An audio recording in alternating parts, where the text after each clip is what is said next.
Жудагт Монгол хөдөлгөөний болон түүний үйл ажиллагааг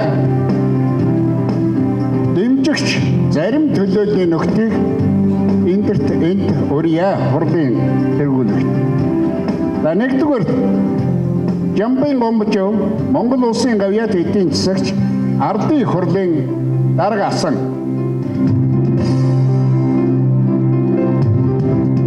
Хоёрдугаар Лувсан намын дашням Монгол улсын соёлын гавьяат зүтгэлтэн улсын хурлын орлогт дарга асан Монголын уламжлалын академийн тэргүүн.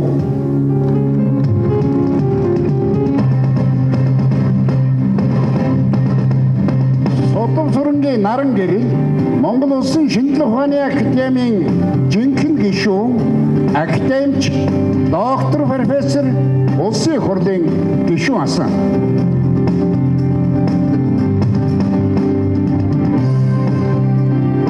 Логин цог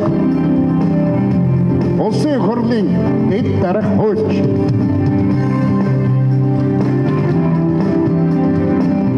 Лувсангийн Эвдэн Чулуун Монгол улсын гадаад хэргийн яамны сайдасан дипломатч онц бөгөөд бүрэн эрхтэй элчин сайд. Чойсүрэнгийн Батэрдэн үндсэн хууль тогтоогчдын холбооны удирдах зөвлөлийн гишүүн ардын их хурлын 315 дугаар тойргийн депутат нэгдэгчдийн холбооны дэд тэргүүн асан.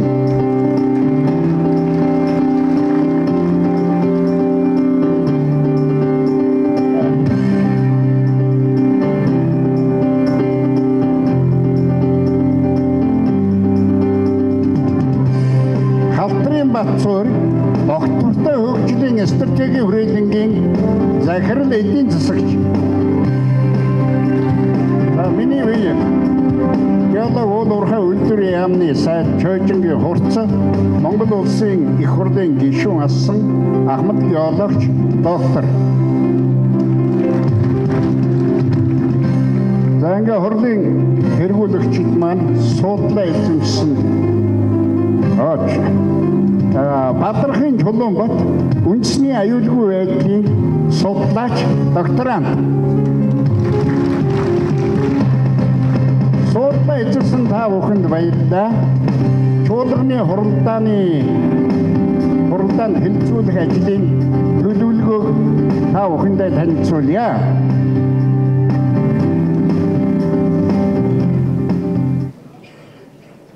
Ард түмний эзгүр эрх ашиг эвэн нэгдэл үндэсний чуулганаар хэлцэх асуудлын төлөвлөгөө. Нэгдүгээр ард түмний эзгүр эрх ашигын төлөө нэгдэцгээ илтгэл. Илтгэгч нь ардын хурлын дарга асан Ж Гомбочоо. 2. Сонгогчдоо улс төрийн хариуцлага илтгэл.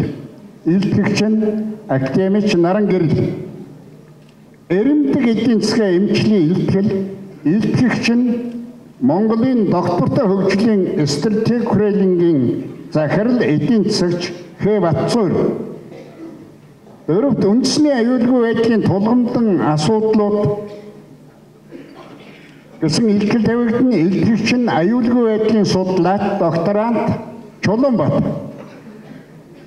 За чуулганаас гарах бичиг баримтыг батлан үүнд Монголын үндэсний эрх ашиг эвэн нэгдэл холбооны дүрм докторийн дэвсгийг хэлцэж батлан ингээд зохион байгуулалтын асуудал хэлсэн. За тэр зохион байгуулалтын асуудлаар бол энэ Монголын үндэсний эрх ашиг эвэн нэгдэл холбооны тэргүүн ерөнхийлөгчийн сонгон, дээд зөвлөлийн бүрэлдүүний сонгон ийм асуудлуудыг бид энэ хэлцэх асуудлынхаа төлөвлөгөөнд тусгаад байна. За одоо ард түмний эзгүр эрх ашиг эвэн нэгдэл үндэсний чуулганы дотоод журмаа танилцуулъя. Ард түмний эзгүр эрх ашигын төлөө нэгдэцгээ илтгэл 30 минут. Сонгогч ба улс төрийн хариуцлага илтгэл 10 минут. Эрэмдэг эдийн засгийн эмчлийн илтгэл 15 минут. үндэсний аюулгүй байдлын тулгамдсан асуудлууд илтгэл 15 минут. За илтгэлтэй холбогдуулж асуух асуудлыг энэ заалын зохион байгуулагч хүмүүсүүдээс бичгээр та бүгдээс авч асуулт хариулнаа. За үг хэлэх хүн тусвар 3 минут үг хэлнэ.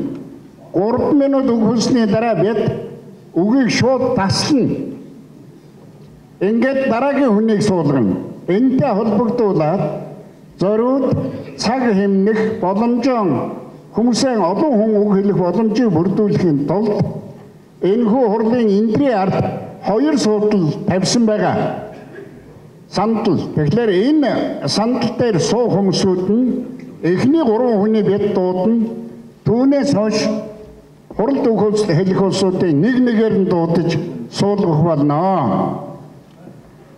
Чуулганаас гарах тогтоом шийдвэрүүдийг хэлэлцэх энэтэй холбогдуулж цаг тогтоохгүй.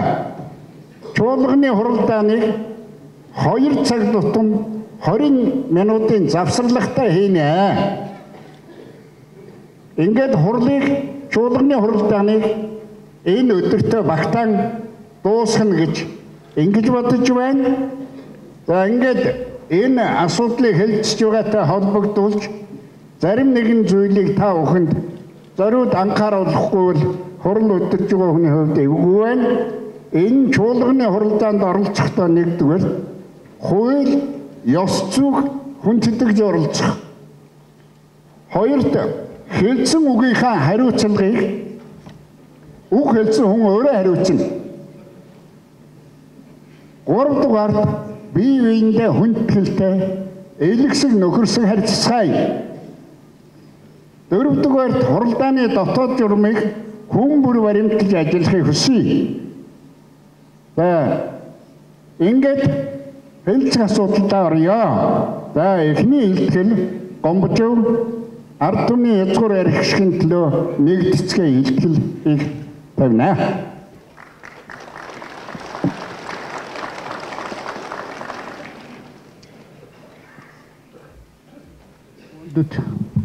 Монголчуудаа элгэн садан ах дүүсээ та бүхнийхээ энэ өдрийн амгалан айлтгая.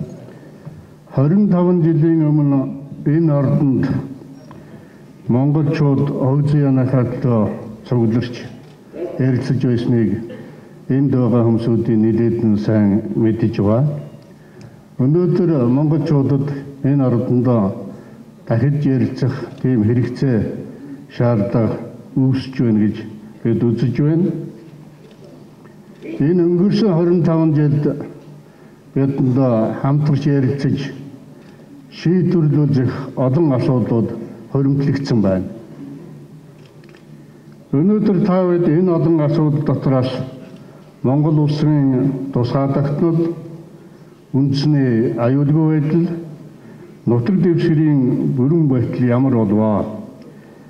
Цаашид энэ улс орон оршин тогтнох уу, эс оршин тогтнох уу гэдэг талаар тал бүрээс нь харилцан ярилцах цаг болсон байна гэж ингэж үзэж байна.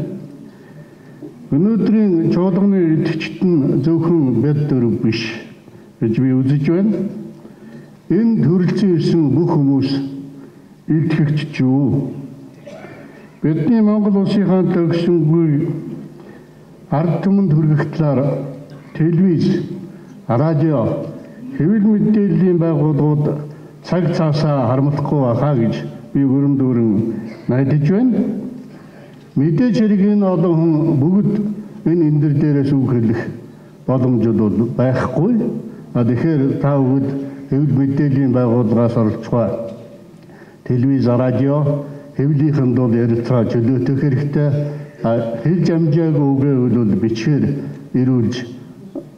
ирүүлвэл энэ бас илтгэл тавьсантай яг ялгаагүй юм аа. Дараагаар нь бид нар бол энэ илтгэлүүд хэлсэн үгийн талаар бол аль болохоор олон түнд хүргэх талаар нь бодож төлөвлөж байгаа юмнууд байна. Ингээд би 25 жил Монгол улс маань ямар байдалд хүрчих вэ гэдэг талаар хэдхэн сэдвээр давчхан илтгэл тавья гэж бодож байна.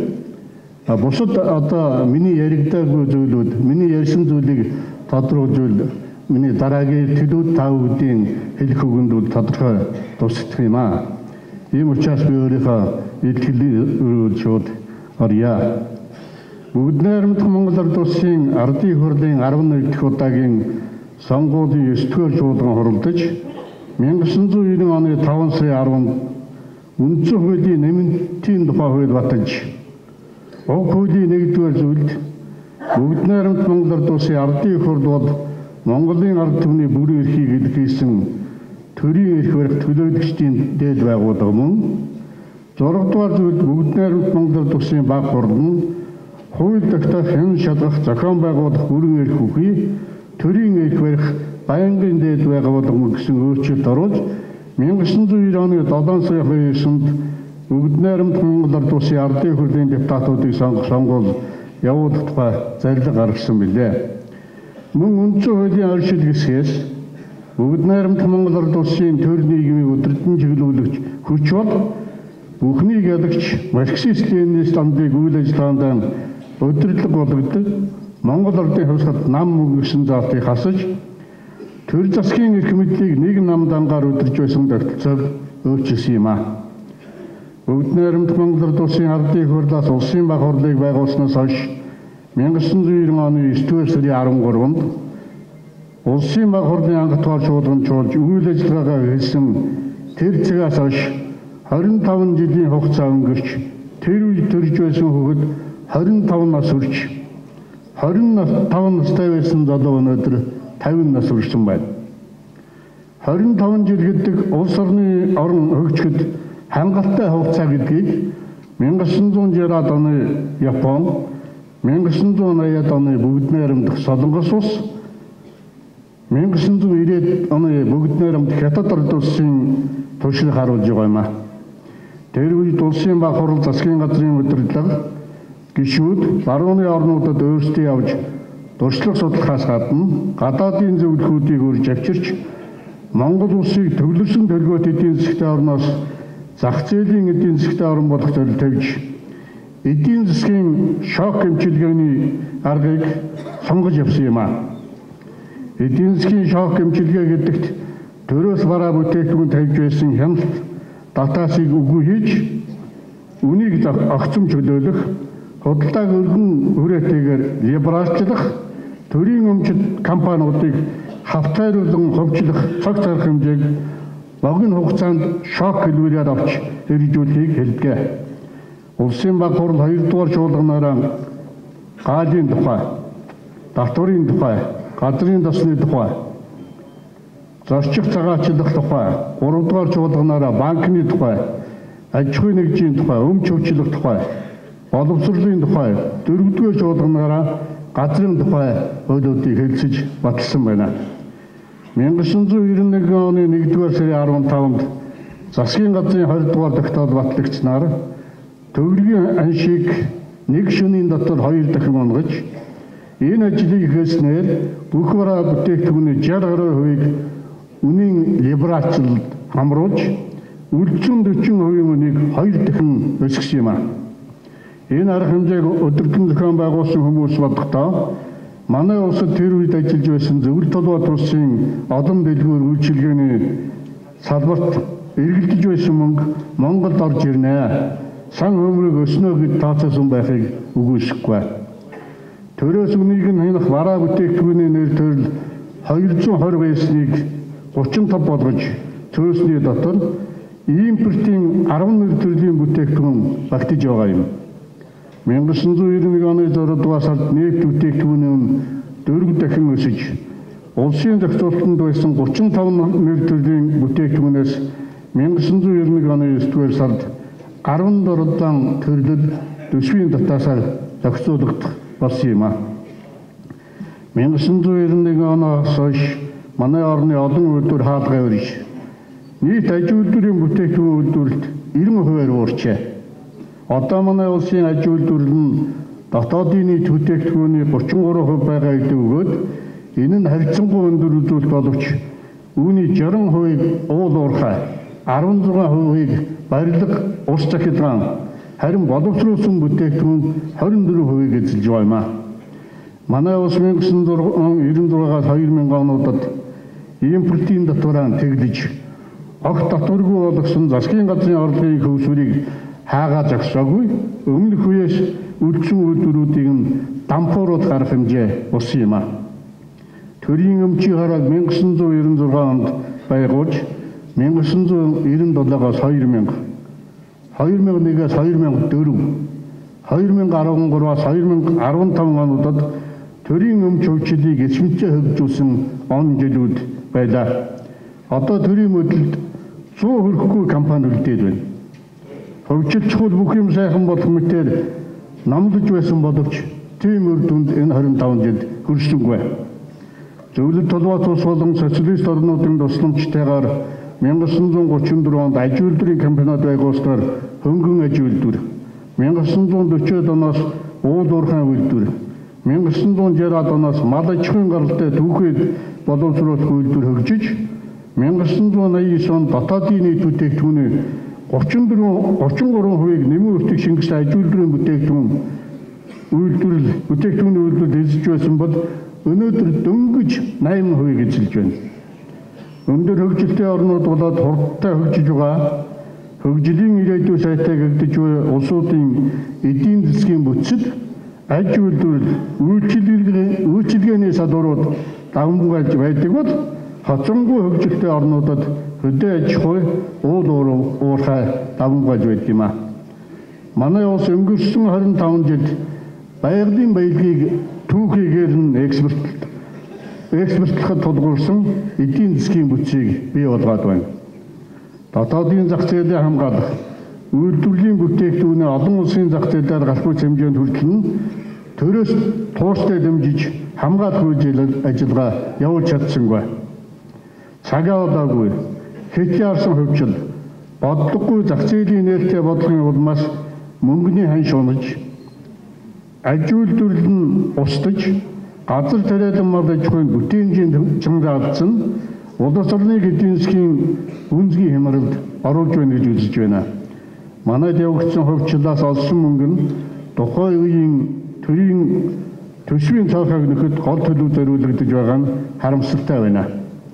Хувийн бизнесийг дэмжих нэрийн дор улсын өмчийг ховж шилжүүлэх замаар төрт улсын нийгэмдэх үүргийг үгүйсгэх, газрыг эдийн засгийн эргэлтэнд оруулах нэрийн дор ховчилж, улмаар цөөн тооны иргэд болоод гадаадынхны мэдлэлд төвлөрүүлэх боломжийг бүрдүүлэх, уул уурхай ашигт малтмалын үйлдвэрлэлийг дэмжих нэрээр лиценз олгох, гадаадын хөрөнгө оруулалтыг дэмжих нэрийн дор стратегийн ордуудыг ховчлох, гадныханд өгөх боломжийг бүрдүүлж авилга бах, бүтээн байгуулалт нэрийн дор их хэмжээний зээлийг тооцоо судлаагүй авч өрөнд баригдах зэргээр улсынхаа аюулгүй байдалд шууд нөлөөлөх үйл ажиллагааг хийсээр байна.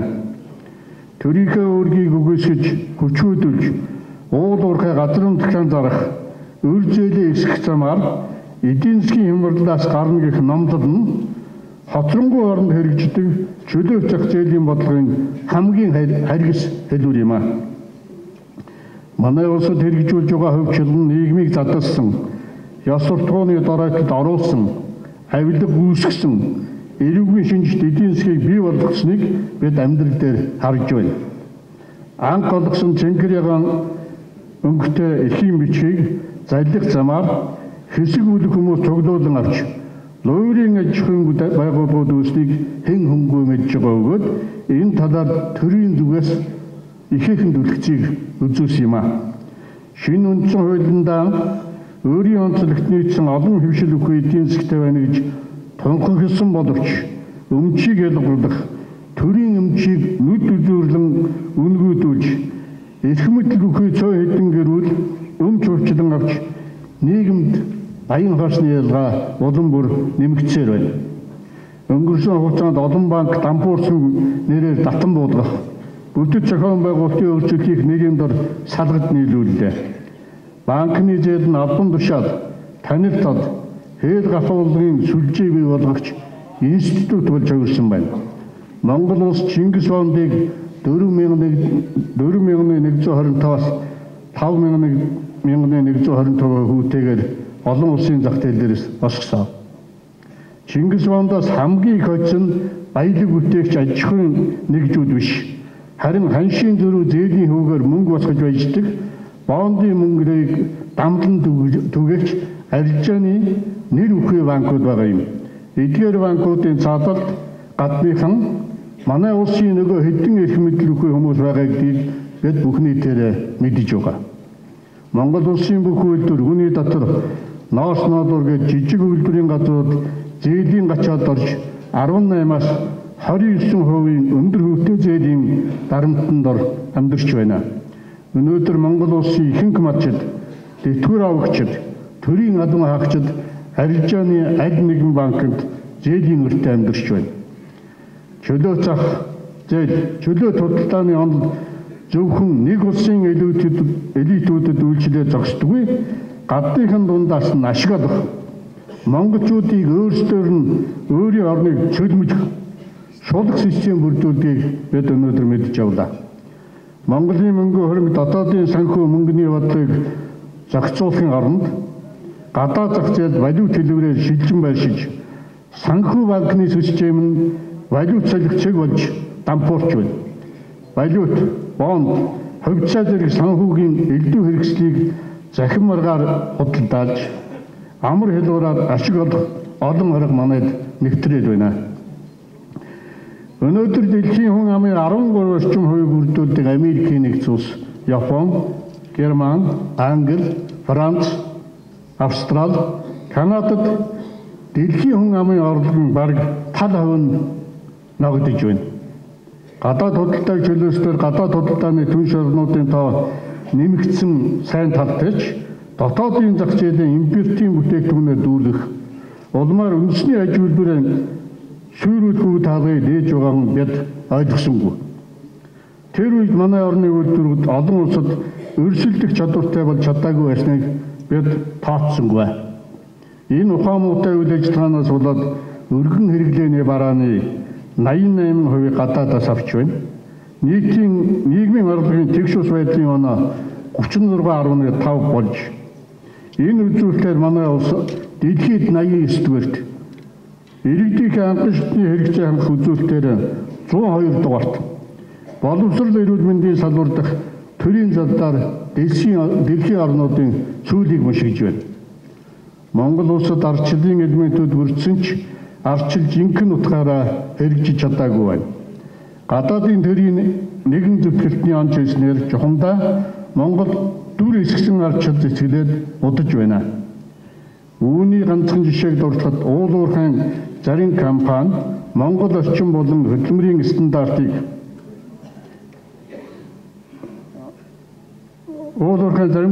байгаль орчин болон хөдөлмөрийн стандартыг мөрдөхгүй тул Монгол улсын их хурл дарамт үзүүлж, лоббидж, холбогдох хуулиармыг өөрчлөх хэмжээний үйл ажиллагаа явуулдаг болоод хэдэн жилийн үрийг үзэж байна.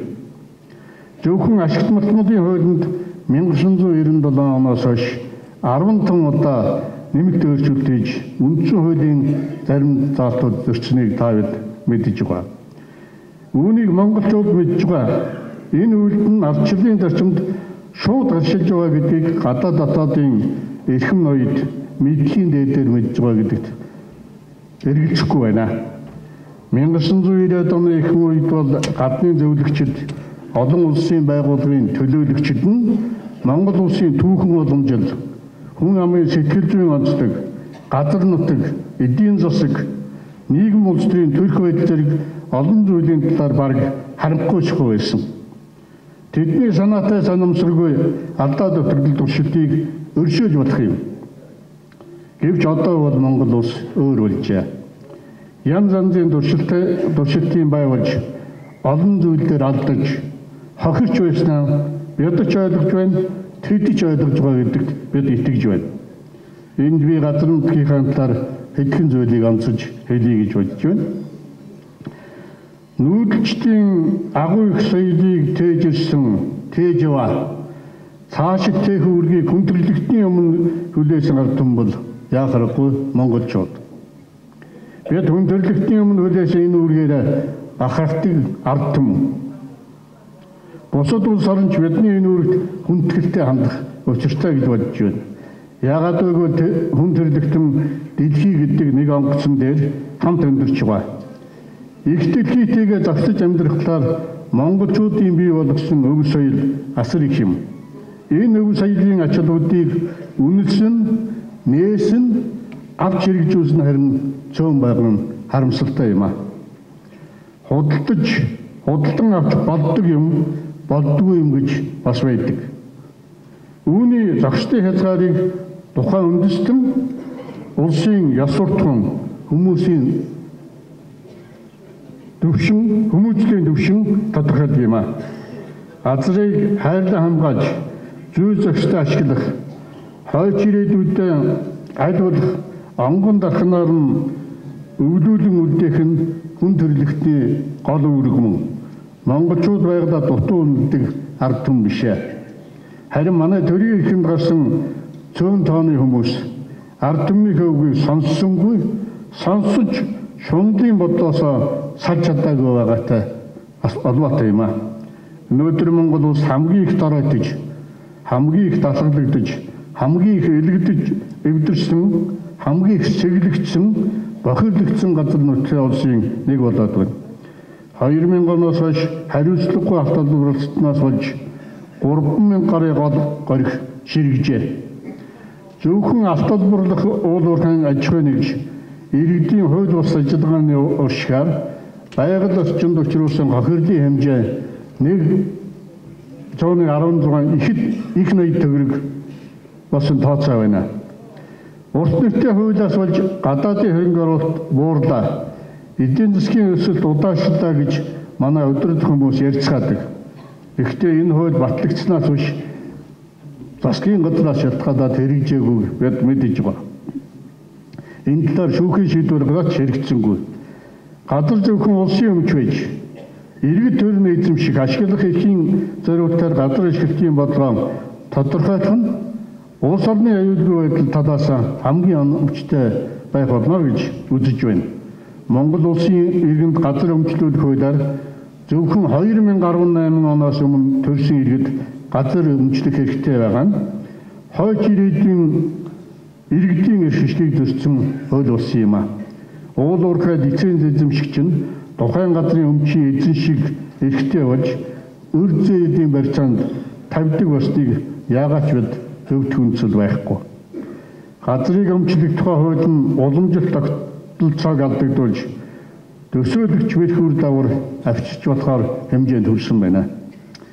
Засгийн газрын тухай хуулийн 20 дугаар зүйлд газар зохион байгуулалт болон улсын нэгдсэн бодлогыг байгаль орчин ногоон хөгжил аюулгүй үйлчлэлийн сайд, хөдөө аж ахуйн эдгээр газрын болон бичээр газар тариалангийн газрыг хүнс хөдөө аж ахуйн сайд, газрын харилцаа геоди зургийн асуудлыг барилга байгуулалтын сайдд гэх зэргээр олон яамны эрхлэх асуудал болгосноор тэдгээр яамд газрыг хамгаалах, хайрлах сэтгэлээр биш, ашиглах хандлагаар газартай харьцаж байна. Ашигтмалын лицензийг уул уурхай яамны ашигтмалын газар олгож байгаа нь газрын улсын бодлого бүхэлдээ алдагдсныг харуулж байна. Чөлжилт, бэлчээр, далхалт, хөрсний өвдрөл, гэмтэл, гол усны голдрол алдагдж байгаа усны нөөцийн хамсал аарын бохирдол зэрэг нь уул уурхайн замбраагүй холбоотой юм. Алтны нинжа нар гэж өөрсдийгөө нэрлэгдсэн төр засгийн хяналтгүй байдал хууль тогтоомж манай оронд хэрэгждэггүйг далимдуулж дураараа дургид дунд чөмгөөрөж ирж байгааг нэг илрэл юм аа. Энэ байдлыг төр засгийн удирдах албаны тушаалтнууд өөгшүүлэн дэмжиж өөрсдийнхөө дард санааг хэрэгжүүлэх нэг хэрэгсэл болгож байгааг ард түмэн бид ойлгож байна. Улс төр нийгмийн байдлын талаар хэдхүү хэлье.